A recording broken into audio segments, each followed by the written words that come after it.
Yeah, to my samurais and my samurettes, it's a sure bet that your health is your wealth.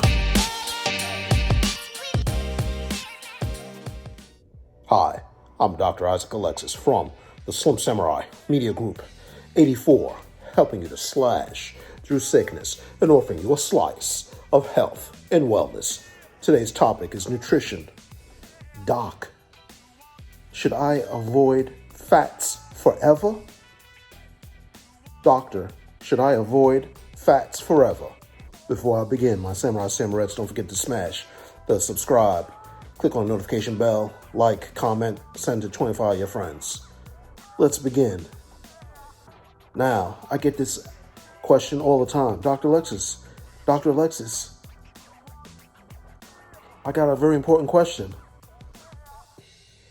All right, Miss Nakisha, what's the question? Dr. Alexis, should I avoid fats altogether? And as I said here at the Slim Samurai channel, all questions are good questions. A bad question is a question that has not been asked. I maintain an open door policy at all times in terms of your medical health questions because it's all about education. Myself, I'm a student for life. I don't have all of the answers, but I'm going to aggressively get all the answers that I can get my hands on, my big hands, so that you, my samurais and samurettes, can be that much further ahead of the medical curve. Every question is a good question, and I tell this to my children. Ask questions all the time. My patients come to the office. Feel free to ask me a question all the time. There is no bad question. So, this is once again a great question. Now, people, we hear all the time about the bad fats, how they lead to heart attacks, strokes, congestive heart failure, acute coronary syndromes, secondary to clogging the arteries. But there are actually some good fats out there that you should actively include in your diet. You need a certain level of fats for proper neurologic function. But I'm going to first clean up and clear up some misconceptions as related to fats.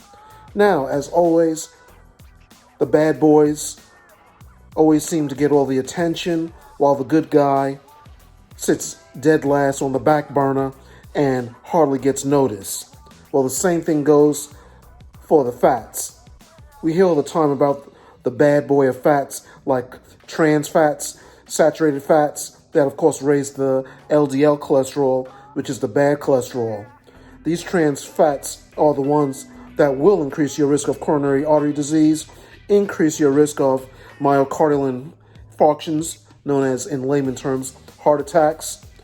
And these trans fatty acids are found in processed foods like cupcakes, donuts, frozen pastries, and the like. Now let's look at the good guys. We're going to take the good guys from the back burner and bring them to the front burner.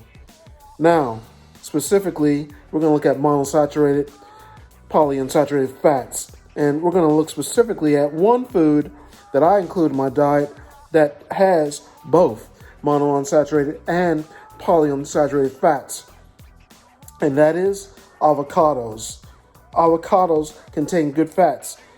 75% of the fats in avocados are being very healthy. These are what I just mentioned before, being your monounsaturated fatty acids, known as MUFA, M-U-F-A, and polyunsaturated fatty acids called PUFA, P-U-F-A, both found in avocados, which is a plant food, and the fats that this plant contains is considered an oil and not that solid, thick fat. Avocados, another thing you must know, are cholesterol-free and sodium-free. So you're worried about your cholesterol? Not to worry, these are cholesterol-free. Now, there are some saturated fats in avocados, but it's in the minority.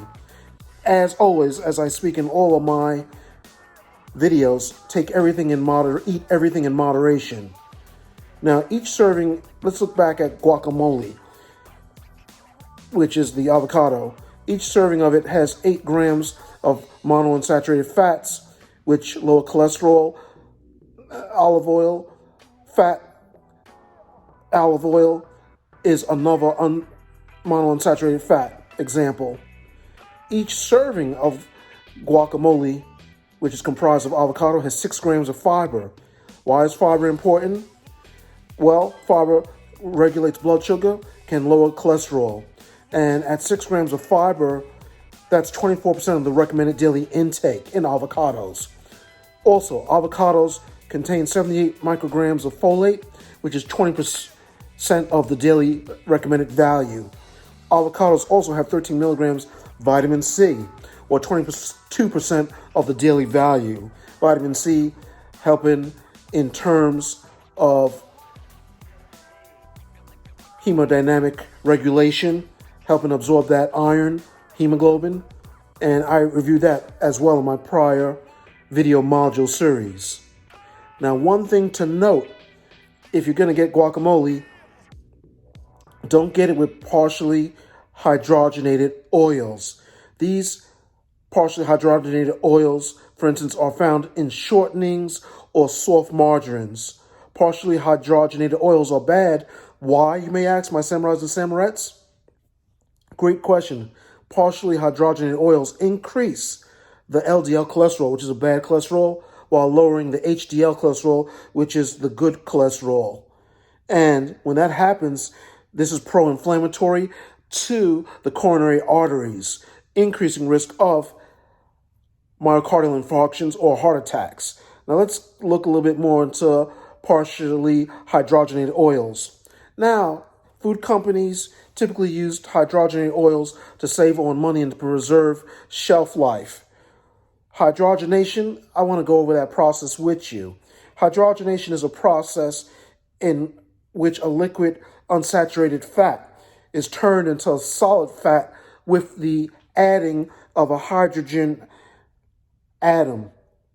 During this manufactured partially hydrogenated process, a type of fat called the trans fat is created. The trans fats, the ones linked to coronary artery disease, you get the plaques build up in the coronary arteries, you get atherosclerosis, hardening of the arteries, blood can't go through, oxygen can't go through, and heart tissue dies, pretty much heart attack. And so that's the reason why the trans fatty acids are not good. Not all fats, like I said in this lecture, are bad, but you must be strategic and diligent, my samurais and samurettes, in reading the labels and knowing which ones are monounsaturated fats and polyunsaturated fats. And I will go over that with you in my one-on-one consults here at the Slim Samurai Academy. That's what I'm here for. And I have no problem reviewing that with you comprehensively.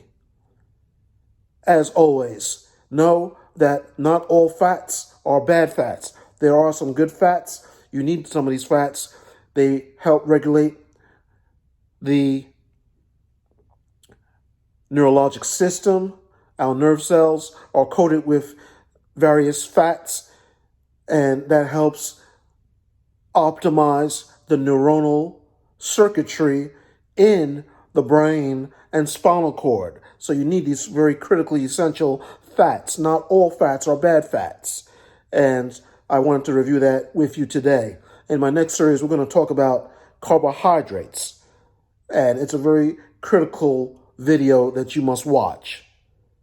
As always, I'm Dr. Isaac Alexis from the Slim Samurai Media Group 84, helping you to slash through sickness and offering you a slice of health and wellness. God.